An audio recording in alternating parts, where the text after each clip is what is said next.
Hey guys, Hi. I'm Paisley, I'm Cherish. and we're roommates. So today we're going to talk about basically being on reserve as a flight attendant. Okay, so I get so many questions.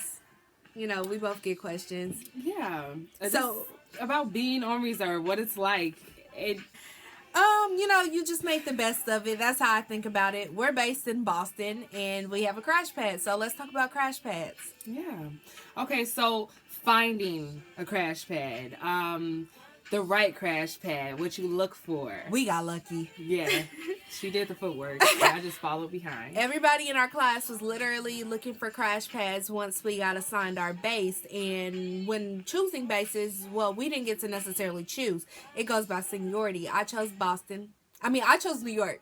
She chose Boston. But I'm about and to I go got to New York. Boston. And now she's about to transfer, and I didn't even know. So back to crash pads. So everybody was getting like calling people. They were like 14 people per room, 12 people per room. These are hotbeds, which hotbeds is when someone else can sleep in the same bed as you, and you have usually a minimum amount of nights that you can be in there. So maybe like 10 nights per month. Like what? We're on reserve. You don't know your schedule. You know your block days, but you don't know your schedule. Exactly. So the main things that you want to look for is a cold bed. Someplace where is like your home away from home. You want some place that you can actually crash while you're on a 6-day block of reserve or a 5-day block. You obviously can't go home because that's a huge risk. So avoid those places that tell you have to go home or you can't stay when you're on your off days, because it's very difficult to do that, especially if you want to live in the new city that you're based in. So some people are flexible. You just really have to reach out to people and let them know your situation. Like, we're on reserve, we're new, we're going to hold a line within months, and sometimes people will be flexible with you. Just for instance, ours said commuters only, so I still took it upon myself to reach out to the lady, and I'm like, well, listen, it's me and one other person. We're on reserve. We don't know when we're going to be there. We don't know when we can leave. So she actually hit me back like, oh, that's fine. I totally understand. I've been there before. So luckily me and Cherish got a room with just me and her. 2 people. It's one room, me and her. It's a house full of flight attendants. And usually people get, like I said, they usually get about 6 people a room, 14 people a house. So we got really lucky. So we pay $275 a month, which is good. Usually anything between $250, $300 a month is what you're aiming for in a crash pad. Reasonable. Don't go over because that person is money hungry. Yes, exactly. So I'm not going to say like all crash pads are going to be like this, because once again we did get really lucky. Luckily we don't have bunk beds, so that's a great thing about it. I'd be on the bottom bunk if we did. Yeah, we don't have bunk beds. We do have little twin size beds, and basically what we do is fly in the night before. And how do you go about commuting? Because we don't necessarily commute but then we do, because we don't stay here the days that we're off. No. We're like, soon as they release us on our last day of reserve, we're usually gone. Exactly. I'm from Chicago, so it's very easy to commute back and forth from Boston to Chicago. O'Hare is a huge airport. There's other options. Usually, when you get those benefits where you can fly on your airline, you're able to fly on other airlines. So if you can't fly on yours, you go somewhere else. You may be running around the airport. You might be sitting for a while, but there's ways to get home. So commuting is really not hard for me.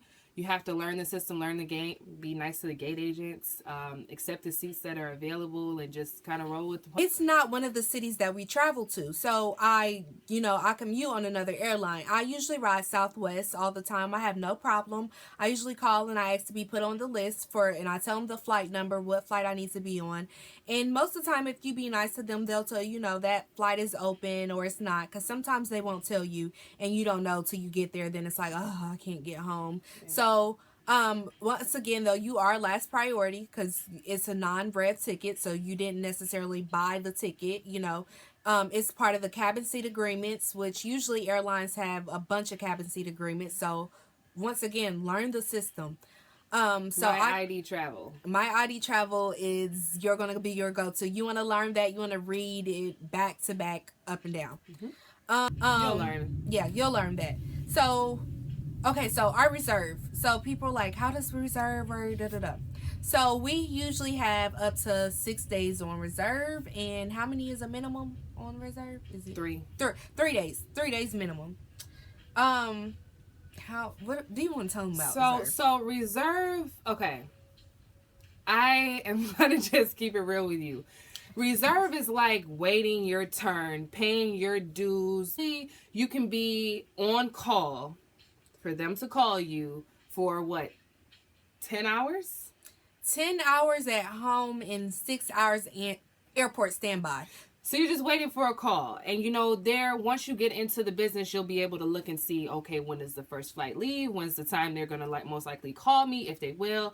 Are there flights? Where do I stand to be called? All those things come along depending on what airline you go to. But it's just pretty much waiting around, paying your dues. You're new to this. The senior people are going to pick up those trips to Vegas and those trips to the Dominican Republic. All those places you think you're going to go have a nice layover in the first month. The Bahamas, St. Lucia. No, it's up to 6 days on reserve. So the day before, we basically know if we're going to be on airport standby or home reserve. At 3 p.m., it will tell us whether we're on airport standby or home reserve. It'll basically, at 3 o'clock p.m. on Monday, on 3 o'clock p.m. on Monday, it'll say ASB, either airport standby or home reserve. If it says airport standby, it will give you the time that you need to be at the airport and the time you're released. I think it tells you the time you're released. If not, it's 6 hours. So at 3 o'clock, it might tell me, well, tomorrow you're on airport standby from 10 o'clock or 1 o'clock to 6 o'clock. That's 6 hours. 1 to 7, actually. My bad. Okay, I'm terrible with math. Okay, so it'll tell you like 1 to 7. Or it'll say home reserve, which is 10-hour blocks. It'll be like, well, you're on home reserve from 3 a.m. to 1 p.m.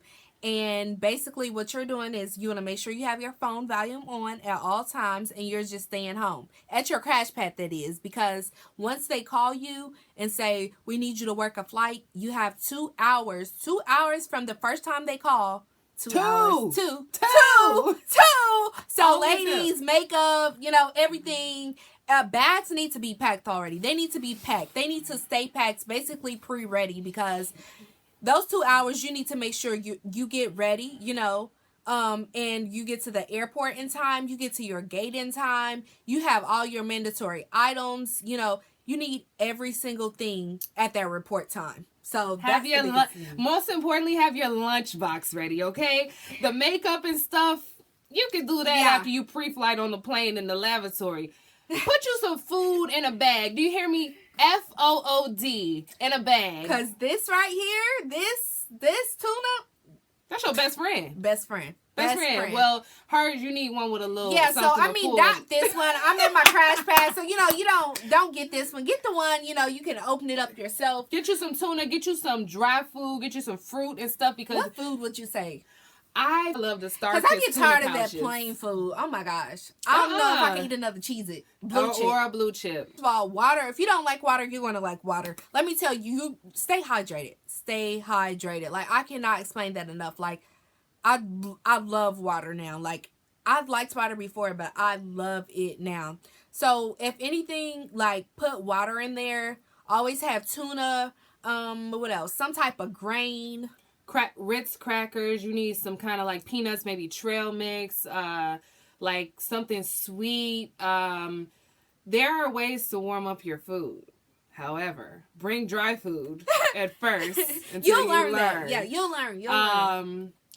Pretzels, things that'll just stick to you. You can. Some people like oatmeal with cold water. See, I eat a lot of oatmeal in the morning because oatmeal sticks to your stomach. So I try to eat oatmeal. What else? And airport food is very expensive. You'll learn it's that very so quickly. Expensive. Like, you're gonna get one meal for $10 and be like, oh my god, it ain't good for you, honey. Yeah, and it's not even good. It's like, it's airport food. And then everything, you got the plain food, but you'll be like, you're gonna get over that so quick. You're not gonna make sure you have stuff packed for hot weather and cold weather.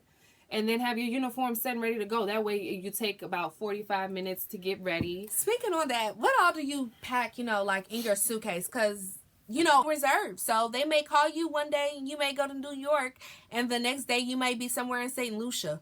oh my gosh, you don't have your swimsuit, or you don't have a sweater to wear, and you're there on a layover for like 24 hours. What are you gonna do? Well, I mean, always keeping your carry-on, a pair, couple tank tops, maybe a pair of shorts, one swimsuit, some flip-flops. Us girls of color, keep stuff for your hair. It might get a little humid. And then have your hat, scarves, jeans, gloves, stuff like that for wherever you may go, and comfortable shoes. Like those Mary Janes. These are Clark's, and these were about $89 maybe. These are the most comfortable shoes ever. Okay, I have to have a strap across, because honestly, just me personally, you're gonna walk so much in heels. You need something comfortable and that's supportive of your feet. But you also always want to keep flats, which I don't know where they are, or I would show you. These are mine. Yeah, she's classy. She's real classy. I'm not that classy. I want to be a sexy flight attendant. But time to do service, I switched to these. And these can only be 3 inches, guys. 3 inches. And these are just basic things that we have learned beginning and starting out in this career. I mean, of course, people give you advice. You learn things as you go. But these are things that we've learned that we've needed from the places that we went. The first, overpack that luggage too. And yeah, and that's annoying. That's so annoying, because trying to go around with that luggage, you will get like blisters on your fingers or something. That hurts carrying it around. Like, blisters. I don't care. I have blisters sometimes because I overpack sometimes, especially when I'm commuting She got some stuff in that luggage there, because I had a blister. I've had some. Like, I'm like, oh my gosh, maybe I need to pack a little. I had to check my bag when I first got here. I had to get on an American flight to go back to Chicago, and I was like, don't check my bag. It's new. I got over that real quick, because you're gonna shimmy yam it into the. One other thing is, with all these temperature changes, she don't really get sick, but me, knock on wood, I'm always getting sick. Always. This right here, emergency.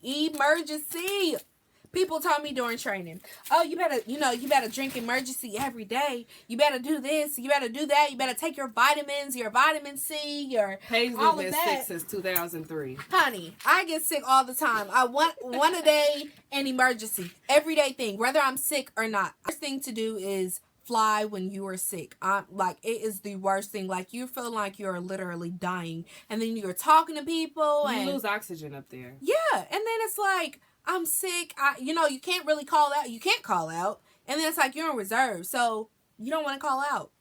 The only time you can call out is when you're coughing up blood.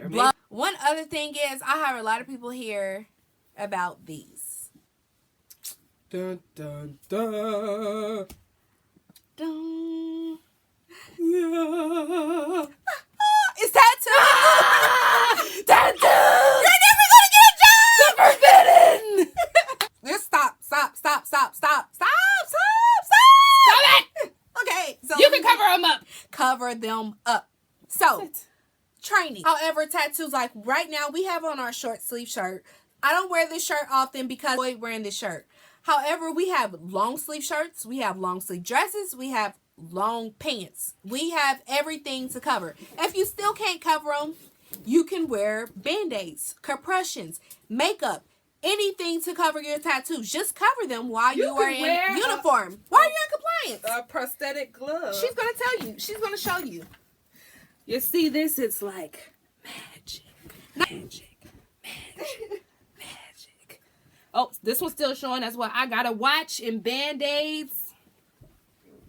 Hello, no tattoos. Oh, in compliance. Okay, so get over it. In compliance. Unless you got 3 teardrops. So we don't have tattoos. I don't have any tattoos. Not that you know of. No. I don't have any tattoos. So stop worrying about it, everybody, because that's the choice that you made before you decided to be. They're strict about it, but just as long as you can cover them is the matter. And I'm saying, you can cover them with pretty much anything as long as they're not showing. And then you also get a uniform choice. So when picking your uniform choice, just be wise of, you know, what you want to pick. I wouldn't get a short sleeve shirt if I had a half sleeve, because of course they tell you not to. Like, just wear your blazer or something, or a shell. Yeah, it's as simple as that. A shell. Yeah. Get so your shell, don't worry about keep it those moving. tattoos. Still apply. It's not like just don't work yourself up about it. What about nails? Nails, I mean, girls, if you like your nails, just get them at a normal length, and you can get red or nudes or pretty pinks. I keep red. The reason why is because she's sassy. I'm sassy. I am kind always sassy. Classy. It doesn't really get dirty. When I get light pinks and nudes and stuff, I feel like it gets dirty so fast. Like, whether it's like just the pen marks or like makeup, you know, that can get dirty. But I do get gel because it is considered in compliance when they are like chipped and stuff. So I get gel and I get red, and I pretty much just get my own nails. I keep them short. So that's about nails. Let me tell you what to expect during training. Don't tell them too many details. I'm not, because you gotta work to get there. It's not impossible, okay, people? Like, you go in there, you don't know people, you don't know what's going on, you're new to this whole situation. Yes, it's scary. You go to your first day of class, they're gonna tell you all these things you need to know. They're gonna throw them right at you, throw you in the mix, and you're gonna be like, how am I gonna do this? Let me tell you, my second night, I called my mom and I was like, Mom, I don't know, and I cried. And I don't ever cry. I don't know if that's However, I buckled down. I studied with the right people, and I made it happen. You have to stay on top of everything. They're going to teach you something, figure it out, learn it, put it in your brain, keep it there, and move on to the next thing. That's all you can do. You have to study that pool and the shuffleboard and stuff. People are like, it's a lot of memorization, you know, is the test hard? Well, what's hard to me might not be hard to you, and I'm a recent graduate, so I was still in the, you know, studying, test taking mode, honestly. But what I did learn was take it day by day. Literally. Yep. I don't care if you're done early for the day and you feel like, well, I'll go ahead and I'll study this. Don't do it. Nope. Just do not do it, because let me tell you, you may get something the night before, and you may feel like, oh, I need to do that. I need to get that homework out the way. If it's not for your text the next morning, relax. Meet some lifelong friends in training, and those friends will study with you, you know, because they're stuck together forever. Okay, so you're going to meet some lifelong friends in training, and those friends will study with you. You're going to find yourself up to 3, 4 in the morning going over, okay, this. There's never a stupid question. Just, man, get with the right people who are just as serious about getting the job as you, and stay up as long until you get it. And ask questions in class. You're gonna have people who in class, you raise your hand for a question and they're gonna be like, oh, I'm trying to get out of here. Especially if you're. But ask the questions you want to ask, okay? But listen in class, study, do your computer work, and ask questions. Because people will get really frustrated with you for asking those questions. However, just remember, like, if you have a question, somebody else have that same exact question. And you don't go overboard, because then I'm going to be in class like, right, like, she's still asking us. Oh, yeah. Didn't we just read this? And you know what? In the same breath, it's like everybody learns differently. You may be frustrated, like, they're asking this, it was already answered, or that's easy for me to understand. Why is it so difficult for them? But have patience with everybody, because really that's grooming you for what you're about to do. There may be somebody who's asleep when you're taking drink orders, and then when you come through the aisle not ready to take a drink order, they're like, can I have something? Patience, my young ones. When you feel defeated, whether it's in training or when you actually get out there on the line. Because you will. You will. Remember how you felt when they sent you that offer letter. Remember how, no, forget the offer letter, because you're not even done then. Right. Remember how you felt when we got them wings pinned. When you get the wings is when it's real. Like, you might not even want to tell anybody till you get the wings. We'll say it like this.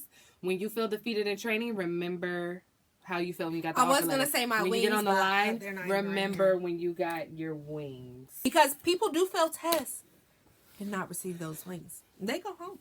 And it's sad. It's sad because these people become your family. You know, you build a big family with these people, and you guys are studying and you're eating together. You're there for so long, and it's just, you know, your family. So to see somebody go home because they didn't pass a test or something of that nature, you know, it's really sad. It gets, I don't know, it gets really touchy. Just thinking about that subject gets really touchy because you don't want anyone to go home. So study. Remember, at the end of the day, you came by yourself and you want those wings. Because no matter if Suzanne and Jackie is out there having a drink or partying, they may be able to do that. They may be able to study like that. You may not be able to. At the end of the day, you have to think what's best for you. Like, can I actually have a drink and still go study? Or will I get up in the morning and go study? Or will I procrastinate? You have to know what's for you. Yep. You know, I go out, it's put cold my outside. red lips on. Oh, speaking of red lips. This is everybody's favorite question. What red lips do you use? Go cook some ramen noodles. Yeah, go cook some. This is Too Faced. What I about got this it? from Sephora. Everybody always wants to know what lipstick I use. Let's see. This is matte. Okay, let's see this. I am so sick of you. I don't want anything to do with this. Guys, let me tell you, this lasts all day. I don't even have to fix my landing lips. Oops. Look. There it goes. She gonna use this whole too with these juicy things. That's nice. Thanks, girl. Told you That so is far. nice. It's very fire. And I don't fix this. These are my landing lips. Okay. What is it called? Too Faced? Uh-huh. Red lips, like, I don't know. You know, and red lips is one of them things I can only do every once in a while when I'm really feeling fierce, because red lips are a headache when you're eating and everything of that nature. So, right. If you're going to get red lips, though, it's worth every $21. We're a little broke right now, but this... Broke ain't the word. Oh, you're going to be broke on reserve. So this is going to be our last topic for today. Broke. No money. I'm no broke. Cheese, no cheddar, no mozzarella. I am broke. No Swiss. I can't afford it. No greens. I can't go. No kale. I can't afford it. I've been eating ramen noodles and tuna prison style. I'm hungry. So be patient. I don't want to go into how we get paid and all of that, because that will take a whole nother story within itself. But you're not making the most money as a reserve. And, you know, time it gets better with time, of course, but just spend your money wisely. Like, that's all I can really say. Spend it really wisely. I don't really have anything about that. You're not going to be able to be living lavish, you know, and all. Just be humble. But that is a good thing, though, about the traveling. You can keep going, but I do. But remember that you must be very responsible with your money wherever you want to go. If you want to go to freaking St. Thomas, then you're going to... there for your birthday? I think we might my birthday's St. Thomas or Montego Bay. I don't know. But you can figure it out like 2 days before. Birthday gift. But you know, if the load is, you know, looking a little wear your uniform. Exactly. So I'm gonna get on the jump seat. But no phone. No sleep. No drinking. But you're getting there for free. So you'll be good. That's a perk. But always remember your core values and just why you're there at the end of the day. Don't start getting ratchet and stuff and wearing flesh-colored leggings to fly NON-REV. Business professional still. Try. Or either wear your uniform. If all else fails, wear your uniform. You're in full compliance. I'll be wearing a pair of jeans. Yeah. Don't be looking like no Raggedy Ann doll and you'll be good. Don't come over there with no bonnet on. Exactly. So, I mean, but if all else fails, like I said, if you feel like your clothes are dirty, you want to put on some leggings, I say just go for your uniform, because you can't go wrong with that. As long as you're, so I hope we answered a lot of questions today. You can give us, I don't know, just Ask us stuff. We can answer to the best of our ability. Right now, we're on reserve. Well, I'm still We're on both call. on freaking reserve. We're both on reserve, but I'm still on call. She's off a call, but I'm like, I'm so bored. Cherish. Let's make a video.